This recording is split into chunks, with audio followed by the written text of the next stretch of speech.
Ano ang promise na natanggap mo kay Lord ngayon?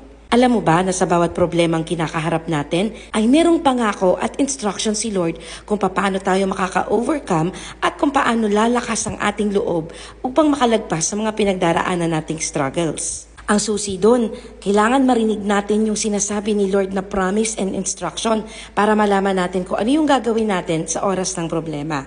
Binabasa ko ngayon yung Book of Joshua.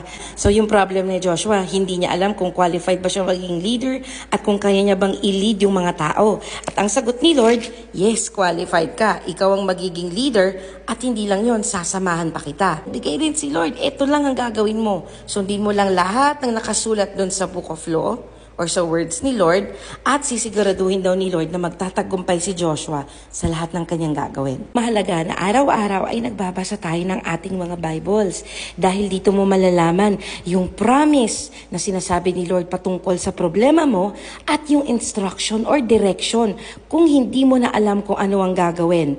I highly encourage you kapatid, go and open your Bible, pray, and ask God to speak His words to you concerning your problem. And He will answer you. He will give you direction. He will give you a promise. And He will give you words of life and encouragement.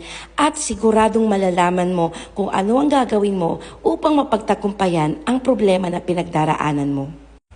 Minsan, mas marami pa tayong maa-accomplish sa simpleng pagbabasa lang natin ng Bible at pakikinig muna kay Lord kaysa sa paghahanap natin ng mga solusyon at paggawa natin ng mga efforts on our own nang hindi natin kinokonsulta si Lord. Make sure na palagi kang may baong-baong pangako kasi yan ang magpapalakas sa'yo at magpapatibay ng pananampalataya mo kahit may mga problema at kahit may mga pagsubok. Kapag may pangako ka at kapag may instruction ka mula sa Panginoon, hindi ka basta-basta susuko.